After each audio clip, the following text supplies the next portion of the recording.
Hello everyone, and welcome back to DMG. Today I'm going to be doing some game tests and benchmarks of the worst graphics card in my collection.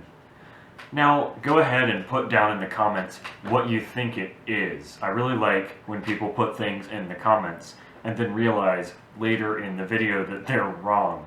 That sounded really awful. Okay. Sorry. I didn't mean it like that.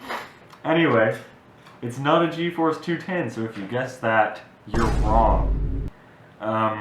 Here it is. It's the GeForce 9300 GE. Released June 1st, 2008. It's got 8 cores, 4 TMUs, 4 ROPs, and a whopping 256 megabytes of DDR2 clocked at 400 megahertz.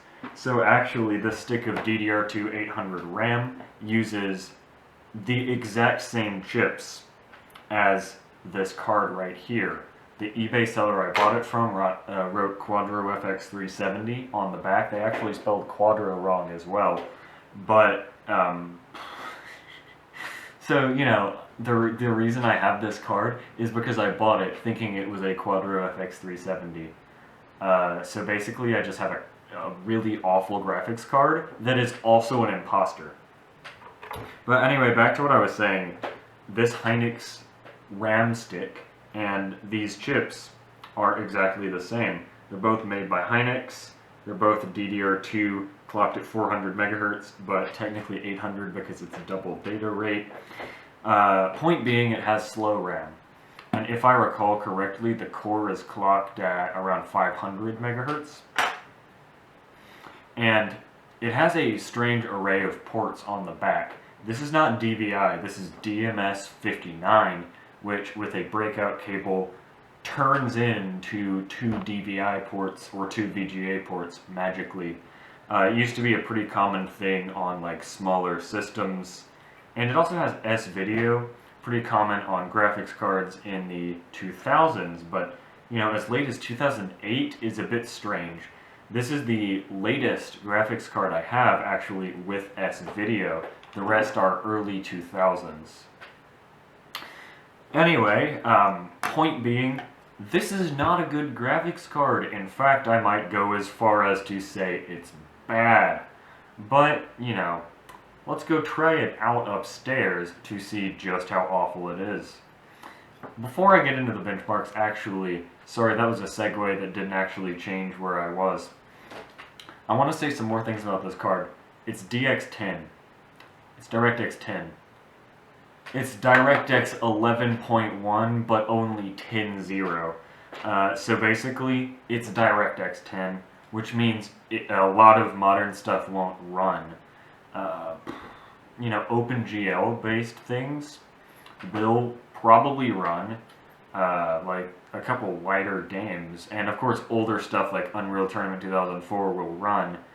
Subnautica doesn't need DirectX 11, so it should run fine. It ran fine on the Quadro FX, is that a 3800?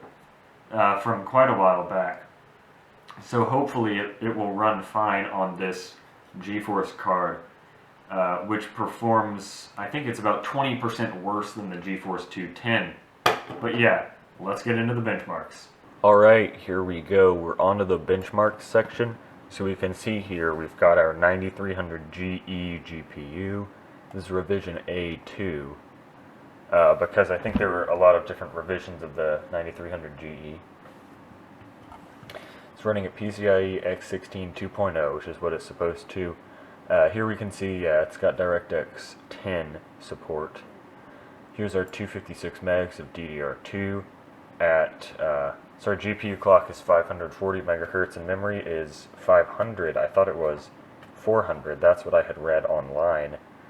So that's interesting. It's running a bit higher clocked than I thought. Now, first of all, let's just discuss the GPU load here. It's at about 40% just from drawing the graphs in Epic Games Launcher. So perhaps we can improve it a little bit by overclocking. So I'm going to try and do that in MSI Afterburner. How about we bump this up to 600 and bump that up to like 550. Nice. Oh yeah, that turned up our fan speed, and we can see it's running at those correct clocks now. If I go back here, where is it? Yeah, now it's running at the correct clocks that I've dialed in. Also, sorry that I'm having to record off of the monitor like this. These GPUs are so slow that even having OBS running in the background puts about 40 to 60% load on them. So I can't screen record because it just tanks the performance of anything. So as we can see, it's not great in FurMark, but you know, it didn't crash. And we didn't get too hot, to be fair. But look, I exited Epic Games Launcher and now our GPU load is down from 40 to 0. Just opening this folder put like yeah, 2% load. Alright, let's try the good old name your game, shall we? Oh, and I should say this is 1366 by 768 because this card would probably explode if I plugged it into a 1080p monitor.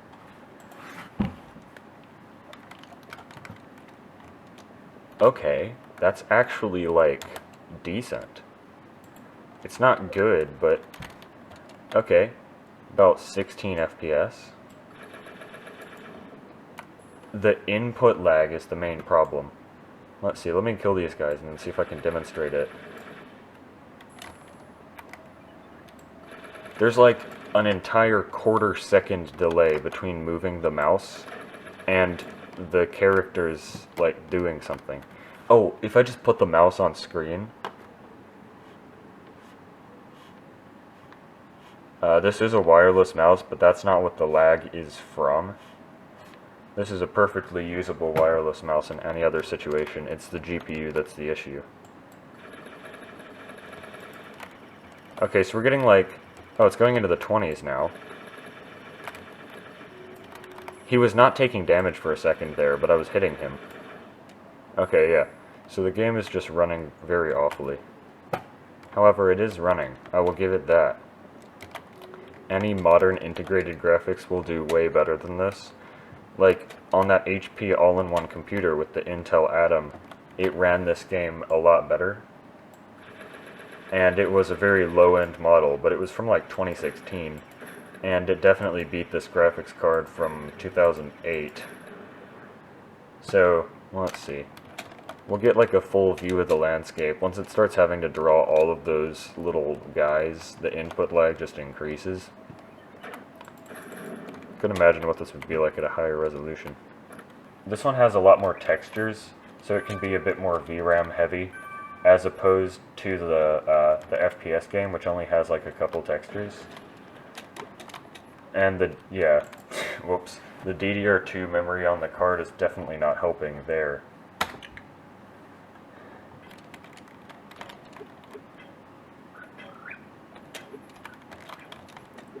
But strictly speaking, oh wow, there's a lot of input lag, not just from the mouse, but from the keyboard in this one.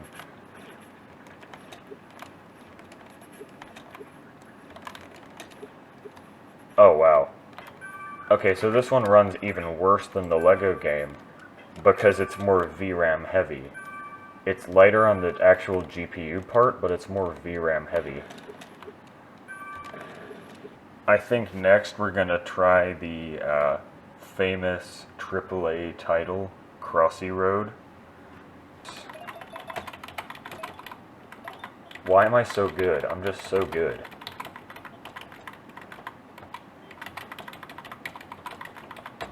No! No! Okay, so this hardcore gaming experience.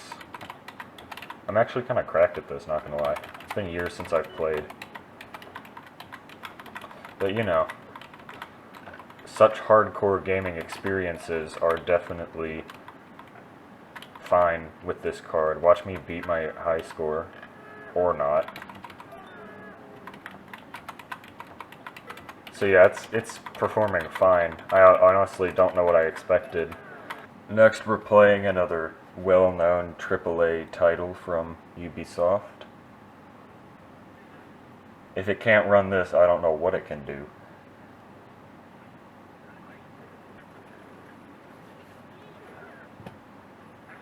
There is input lag in Angry Birds. Look at that. Why is there input lag in Angry Birds?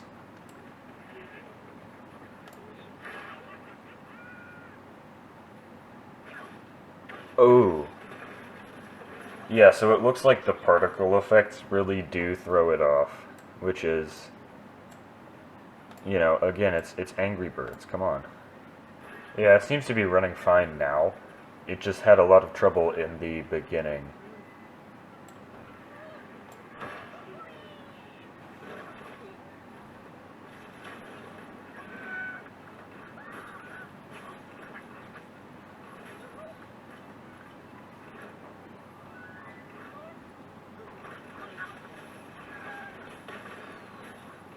Wow, that was dramatic. Now, the GeForce 6800 released the same year as this game, and it performs about the same as my 9400 GT, my GeForce 6800. So I expect this to do worse than either of those cards. You know what I'm gonna do? I'll do one of the more demanding. It happened to already be selected. I promise I did not plan that. But, you know, Bridge of Fate is a little more demanding than the one I usually play. Because you've got, like, yeah, you've got lighting and I think there's water. It's running alright. Oh yeah, and I can't run, like, an FPS monitor program over the game, because that would make it lag more, because that would take up too much GPU usage. Because that's just how good this card is.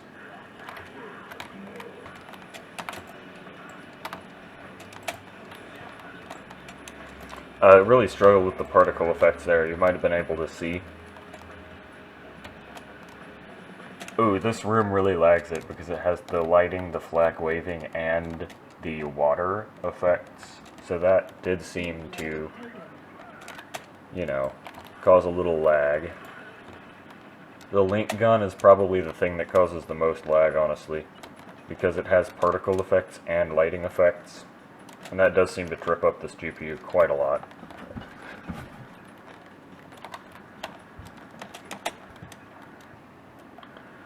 This runs similarly to the integrated graphics on my Pentium 4 system. It's faster than the GeForce 6100 integrated graphics in my Athlon 64 system, but that is a much older card. I can't play that, but there are no textures on the cat. Oh, here we go. There goes the cat. Ooh, it really tripped up there. Next, we might as well do a little, just a small game, to see if that'll run fine. I expect it to run as it should. Where am I? I am not here.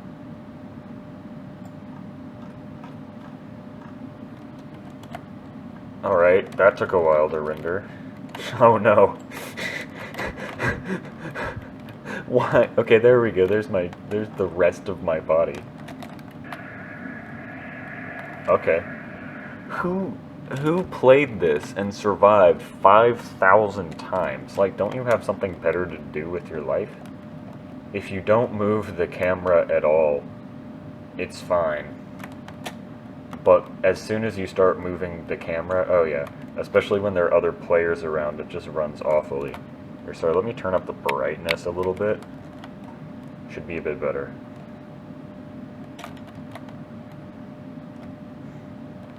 What happened there? What? Okay. I have a feeling that this is not supposed to happen. Alright. That's exactly what happened in Subnautica with the Quadro FX 3700, I think is what it was.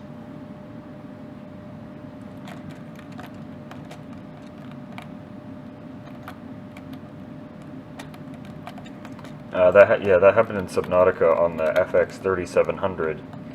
I think that's a VRAM thing. Oh, hello. I just keep seeing these, like, glitched sections. Yeah, like this. Is that, like, a VRAM-related issue? If anyone could tell me what's going on there. Because I don't know what causes this. Oh, alright. It's kind of hard to, like, play the game when that's going on. No kippity cap.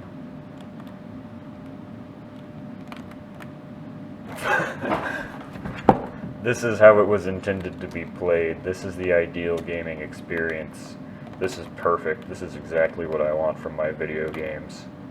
Oh, yeah. I say next we do another 2D game. Now, it's a quite good-looking 2D game. The art style is, you know, really great. But let's see. WASD, that's... Oh! That is horrendous. Look at... Ooh, that performance is not great.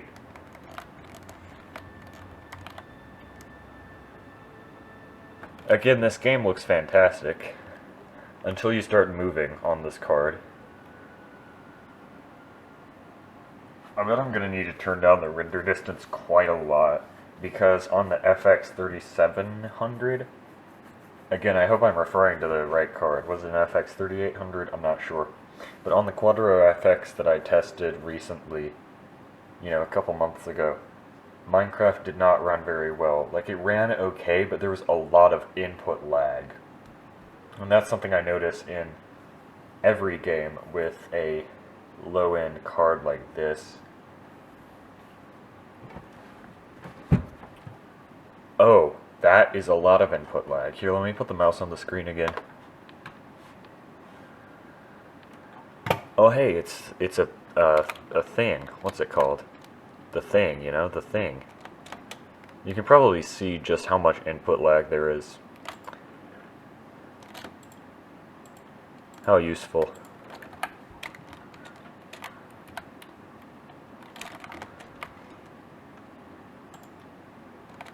POV, you're this GPU when I open Windows File Explorer. See, that's a funny joke, isn't it? Okay, let's see if we can improve this at all.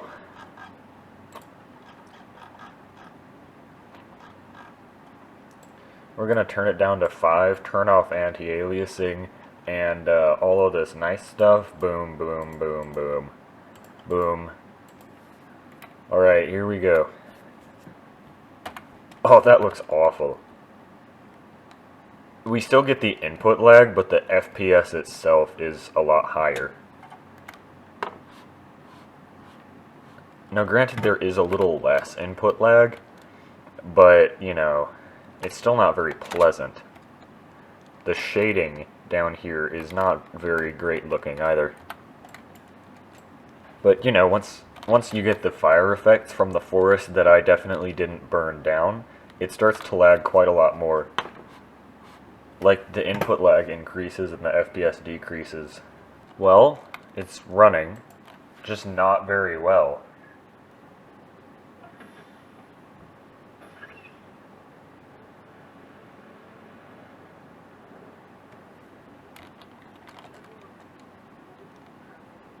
I have a feeling the biggest limitation here is the VRAM, as that was also the biggest problem on the Quadro. But instead of being limited to 768 megabytes, we're limited to 256. And let me remind you that the core is only running at what did I overclock it to? 600, and the memory is running at like 450 or something. Like, they're clocked very low. So, you know, there's a point where I would say this is unplayable, and this is this point, unfortunately. Alright, that's going to wrap it up for the 9300 GE. I actually was impressed it could run anything at all, but of course it's not very capable. I wouldn't recommend buying this card for anything, as it struggles with things as simple as dragging windows around on the desktop. Like, look, it's lagging, dragging GPU-Z around. It's also definitely not good for like an XP era build, although it does have decent XP drivers. Even games that old will still struggle on this low-end card. I definitely recommend like a 9500 at the minimum if you want to go with a 9000 series card. But that is it for this video. Thank you everyone for watching. I'm going to be testing an AMD card next video with similar performance, but hopefully a bit better. So subscribe if you want to see that, and see you next time.